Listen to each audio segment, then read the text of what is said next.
Thank you very much, Jan.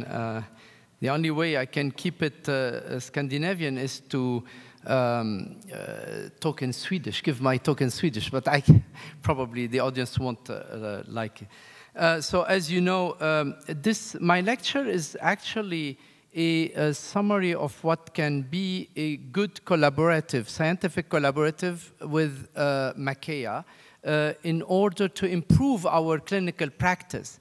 And today I'm going to share with you what's the potential clinical value of measuring effective lung volume or pulmonary blood flow in pediatric anesthesia and intensive care.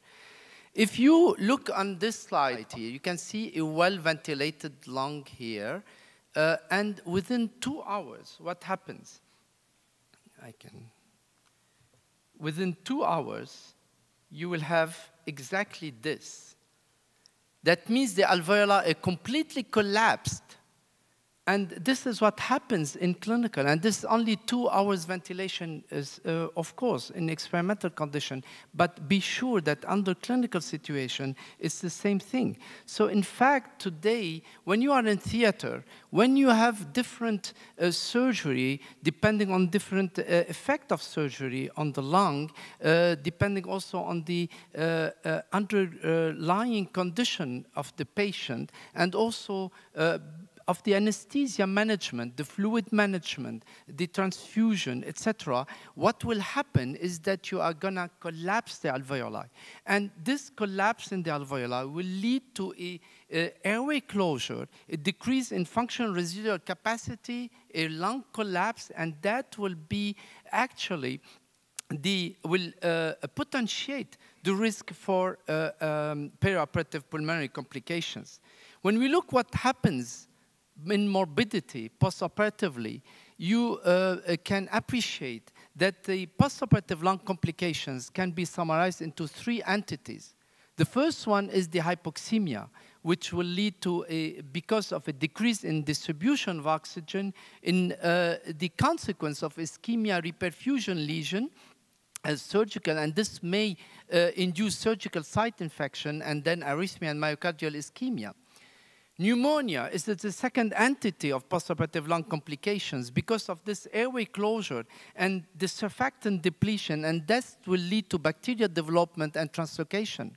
And the fact that you open and you stretch your alveoli during the ventilation and the atelic trauma, the barotrauma, this will lead to local or more global inflammation in the lung and what we call the ventilator-induced lung injury with local hypoxia-hyperoxia effect, mechanical parenchymal stress, and this cyclic recruitment will lead to these complications.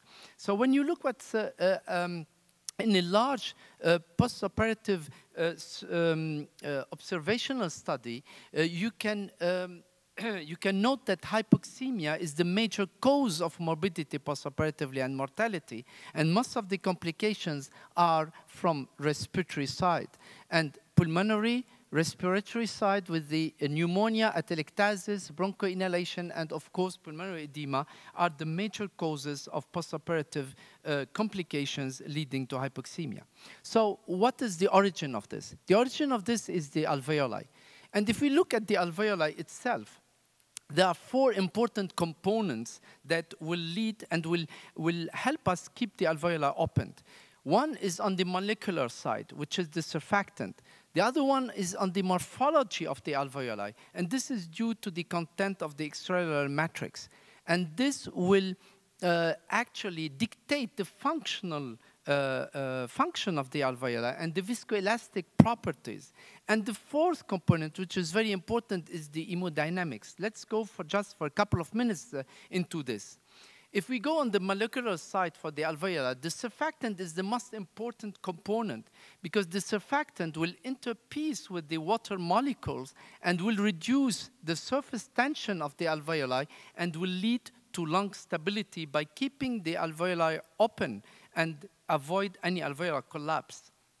What about the morphology of the alveoli? You've got here the bronchi with the alveoli, and if you look at the extracellular matrix, one may appreciate that this matrix contains the elastin fibers, the collagen, fibroblast cells, and proteoglycans, and of course the basement membrane. And this matrix is very important to understand the functionality of the alveoli. Because when you start ventilating at low strain, the elastic fibers will elongate, and those fibers are actually will double their length. And in a second step, the collagen will come, and this coupling between the elastic fibers and the collagen explains the elastic and dissipative properties of the lung and responsible for the viscoelastic properties of the lung parenchyma itself. And finally, the hemodynamic. The fourth component, which is very important, is the pulmonary hemodynamic, because any abrupt change of this hemodynamic here in the extracellular matrix will lead to a change in lung mechanics. And there's a real correlation and between the two independence between both the alveoli and the capillary in this regard. So if we go back to our four components, what is important in clinical practice finally? Well, in clinical practice, when you ventilate a patient, what you wish is to ventilate the patient over the FRC. Here you've got the pressure volume curve, and this is the tidal volume, and you want to stay into this part of the pressure volume curve. Why is it like this?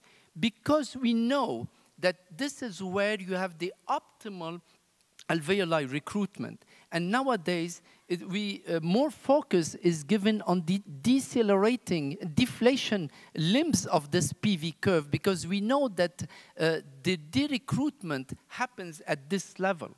So in fact, when you optimize your ventilation in theater, you want to be in this part of the pressure volume curve. And how to optimize the ventilation is actually to recruit the alveoli and to keep the alveoli opened. This experiment is a high-resolution imaging given by synchrotron that shows under controlled condition, if you increase the lung volume, you may end in overdistension. If you ventilate the lung for a long time, and in addition you have a surfactant depletion like a model of acute lung injury, what happens is that here in different colors you have a complete inhomogeneity of the lung. This inhomogeneity, if you apply PEEP to again recruit and open the alveoli, you end up in some areas here in purple where there's overdistension, but you still have some areas where they're completely air trapping. So in fact, and if you again decrease the PEEP, you end up with a further increase in ventilation inhomogeneity. And another thing which is important in the functionality before going more into detail about the importance of the effective lung volume is this tethering effect. What is the tethering effect? It's the architecture of the alveoli. On this graph, you have the tissue damping or resistance and the elastance of the lung, and you have different transpulmonary pressure. And as I showed you before, at low strain, the elastin fibers will double the length and will couple with the collagen. But this coupling, when you increase the length of the elastin fibers, will lead to a better stability of the alveoli, but this is based on the fact that you have an optimal pulmonary perfusion. If you have decrease in pulmonary perfusion, you have actually a worsening in both the elastance and the tissue dumping of the lung. That means that if you have a bad capillary perfusion, the alveoli will collapse. The architecture of your alveoli, this is what we call the tethering effect, and the alveoli will collapse. Well, and this is in clinical, you can visualize this, because this experiment, we've done it in clinical, when you clamp the aorta in the case of cardiac surgery, and you see that here measuring the effect, the end expiratory lung volume, which it's similar, what we say, it shows what the FRC is. You can see that when we clamp the, and we interrupt the perfusion in the lung, you have a drop, a sudden drop of the end expiratory lung volume, which is also can be demonstrated here by increase in the index of ventilation inhomogeneity. Thus, the strategy today in clinical practice to improve gas exchange is to apply recruitment maneuvers each time you lose the PEEP, and you adjust the PEEP level to restore FRC. And what you have to do is to optimize the hemodynamic of the lung and then increase the pulmonary blood flow. So how to do this? Well, there are different techniques in the literature. You know that to measure the end expiratory lung volume, which expresses the FRC, you may have the plethysmography or applied a foreign gas like the helium, wash-in, wash-out, or SF6, or even the CT scans. And you agree with me that this is quite invasive in clinical to be able to measure the end expiratory lung volume. On the other hand, you are aware of all the techniques and the monitoring that we have now in order to either invasively, like the pulmonary arterial catheter, thermodilution catheter, or other non-invasive, which have a lot of limitations in clinical practice, particularly in pediatric patients. But those tools are nowadays are available in clinical practice to try to assess the end expiratory lung volume or the cardiac output monitoring. So in fact, there's a real need for reliable, rapidly responding, minimally invasive, and feasible method for EELV and CO monitoring. And this is where a good collaboration between applied physiology or between clinicians and industry can help us afterwards developing tools to be able to do this. And what in clinical practice, in a ventilator, can help us answer the question? Well, it's the capnograph, actually, and the capnodynamic. When you look at the capnograph, monitoring the capnograph, we know in clinical practice that this reflects somehow the dead space, reflects the optimal gas exchange, they reflect the optimal ventilation perfusion ratio, can monitor indirectly the pulmonary perfusion, and can be used also to monitor the end expiratory lung volume and non-invasive cardiac output. And this is what I want to show you. And how to do this? Well, in fact, by applying different alterations in the IE ratio, we can do variation in the end tidal CO2. As you can see here, it is application of different consecutive alterations in the IE ratio of the ventilator, either during insufflation or exsufflation, and then you have a small variation in the end tidal CO2 from 0.5 to 1 kilopascal. And from this, we can apply the differential fix method to be continuously measure and calculate both the end expiratory lung volume and pulmonary blood flow. This formula, I'm sorry about this because this is coming from Mac to PC. Anyway, what is important is to understand that we are able to fraction the alveolar gas considering the capnodynamic and the variation of CO2, and under the assumption that at the last 10 most recent ventilation, the effective pulmonary blood flow or the effective lung volume and the carbon dioxide content in the venous blood are stable, then we can extract the value of end expiratory lung volume and pulmonary blood flow. In fact, what we can assess is the pulmonary blood flow that really participates in the gas exchange and the lung volume that really participates in the gas exchange because it's based on the CO2 and the capnodynamics. So there have been 2 studies done in this collaborative project, one in Geneva with some team from Karolineska, P.A. Lundquist sitting here, and with Makeya, and where we looked at what would be the changes in effective lung volume measured under this technique, under different, and we tried to compare it to a more more, how we say, measured with the helium wash-in, wash-out technique. That's the reference technique actually validated in the literature. And what we did is to consider experimentally a model where we induce acute lung injury by inducing surfactant depletion. And you have here different levels of PEEP, PEEP 0 to PEEP 9, and you have the, in black, the assessment with the effective lung volume, and in white, the assessment with the end expiratory lung volume with wash-in, wash-out technique. And you can see that the effective lung volume followed a very nice trend when you induce acute leg injury, and then when you apply a PEEP, you have the percentage change that decreases, meaning that you have a real recruitment of the lung when you have a surfactant depletion. Looking at it differently and trying to correlate the values with the respiratory mechanics that we tried to measure at the same time, and you've got here the elastance, and we observed a very nice correlation with the effective lung volume, similar to one with the end expiratory lung volume with the wash-in, wash-out technique. And also looking at the lung clearance index, which is an index of ventilation inhomogeneity, we found also a very nice similarity between the two.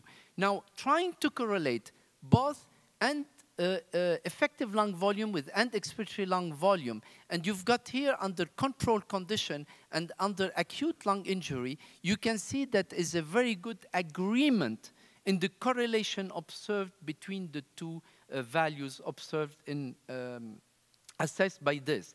The other way of showing this, to show this agreement, is to plot these parameters in the blind Altman graph. And we observed that the limits of agreement was similar before and after lavage. So it's a technique that is promising when looking at measuring or assessing the effect lung volume.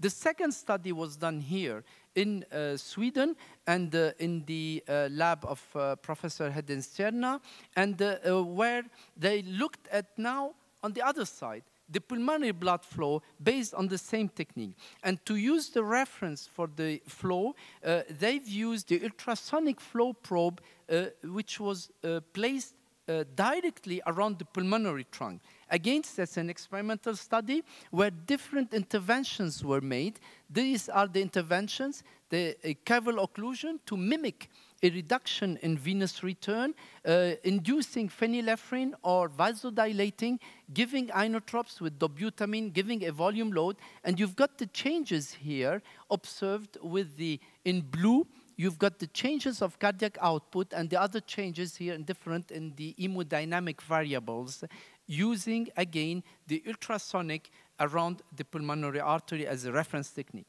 Now, looking and comparing different techniques of evaluating of cardiac output with the capnodynamic, here is designed by CO, effective pulmonary blood flow, and with the one used with the Swan guns or the pulmonary artery catheter thermodilution, evaluation of CO, you can see that there is a good agreement and good changes in all the measurements. And you've got here the green one, which was the one effective pulmonary blood flow measured due with the help of the capnodynamic. So looking at the correlation, and you can see here between using again the ultrasonic measurement of the cardiac output, there was a very good similarity between the pulmonary blood flow determined by the capnodynamic technique and the CO thermodilution. The other way of presenting this is the polar. For those who are not familiar with this, the closer it is from the radius, the better agreement there is. And actually, there was also, again, a very good agreement between the cardiac output measured with the effective pulmonary blood flow and the capnodynamic and the ultrasonic cardiac output evaluation. So, where to go from here? Summarize this. Today, the results of both studies demonstrated a few limitations. The first limitation was a systematic overestimation of static lung volumes by effective lung volume, due probably to the contribution of lung capillary blood volume. In fact, since it's based on the CO2, expired CO2, the effective lung volume estimates the total CO2 content of the lung, which is the sum of the CO2 in the blood and the alveolar space. And we are doing further experiments to confirm this, and we actually, we are really, obtaining very nice results confirming this important issue about the systematic overestimation, despite a very good agreement with the reference technique. Regarding the cardiac output evaluation of the effective pulmonary blood flow, here again, there's a very good agreement and consistency with the ultrasonic. However, you have to consider that in case of a shunt, as it can be observed in clinical, we may underestimate the cardiac output, again, despite a good agreement with the variation due to clinical, what we can observe in interventions under clinical condition. So what are the future developments today? Well, we are now starting to try to assess simultaneously effective lung volume and effective pulmonary blood flow under various conditions, both by challenging on the lung side and on the cardiac side to see how both of them change, to try to identify how can we assess better the ratio ventilation perfusion. Secondly, we are trying to evaluate with the capnodynamic changes with those in regional ventilation, as I showed you before, with the help of the synchrotron imaging, which gives us a better insight what's coming in the regional ventilation. So today, it is possible, yes, in, I would say, probably a couple of years, you will see on your ventilator a real-time monitoring of non-invasive pulmonary monitoring, where you will have changes in both lung physiology and cardiac output during mechanical ventilation. And this is because we have a real tool now to evaluate and estimate the effective lung volume, the cardiac out, the pulmonary blood flow, and then to adapt and optimize your ventilation strategy depending on these values. Thank you for your attention.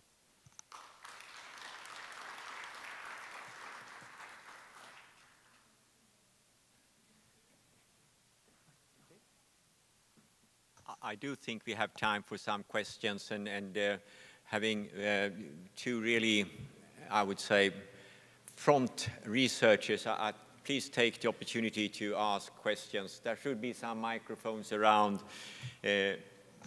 I would, before we start the questions, like to thank Marquet, because I think this has been a very nice symposium, actually addressing what I very much favor, the collaboration between industry and the laboratory testing and the possibility to transfer these laboratory ideas into really clinical practice, everyday, real-world clinical use. Questions from the floor? I would like to ask, if now I'm having a obese patient, which I think we all see rather frequently today, could you both help me? How would I, for the simple, straightforward case, let's take the BMI 35 female coming, sorry, male. We have to be careful. For 35 BMI male coming for a lap chole, lap cholecystectomy. How should I do with my ventilatory setting to make him the best, avoiding alveoli collapse? The surgeon is rather a fit guy, having an intra-abdominal pressure of 10. Well, as soon as you said laparoscopy, you said laparoscopy, no? Yeah. So that means you have already a low compliance in the lung in this obese patient, and then you will have changes in compliance. So the best ventilation mode for me, there's no doubt, is PRVC or volume guaranteed or whatever you call it. It's a pressure regulated volume control, because then it will adapt to the change in lung compliance during the surgery. So I don't know whether this will help answering the question. Now, as you know, it is very important to not consider to correct the way to adapt your tidal volume first. So what I would do first is to use pressure control. Why that? Because I would like to determine the best tidal volume that allows me the best gas exchange. Looking at the end tidal CO2 and my oxygenation, what would be the best PEEP applied in this patient? And then after, as soon as I determined with the permissive hypercapnia, not, I mean mild permissive hypercapnia, what would be the best tidal volume, I would switch to a pressure-regulated volume control. This is how I would do. Okay. Ingemar, any comments? No, I agree with this. Keep the lung open during the procedure. Okay. Should we be afraid for the PEEP? How high can we go? So, this is the development I challenged the Mackaya, actually, development and research, because from the capnodynamic, we are able to measure the dead space. And we know that the optimal PEEP, if you go, you should not be afraid of the optimal PEEP. But if you go very high at one stage, you may increase the dead space. And this is what you don't want. So the development is going to help the clinician at one stage determine from the capnodynamic the dead space, and this is how you can optimize your PEEP level. Ingemar, same. Any further questions from the floor? Then I would like to, first of all, of course, thank my co-speakers. Thank you very much for coming to Stockholm. And I also would like to thank Mackaya very much, both for arranging this kind of symposia, which I very much enjoy, and also for the food that I hope that some of you have had for lunch. Thank you very much, and see you later on.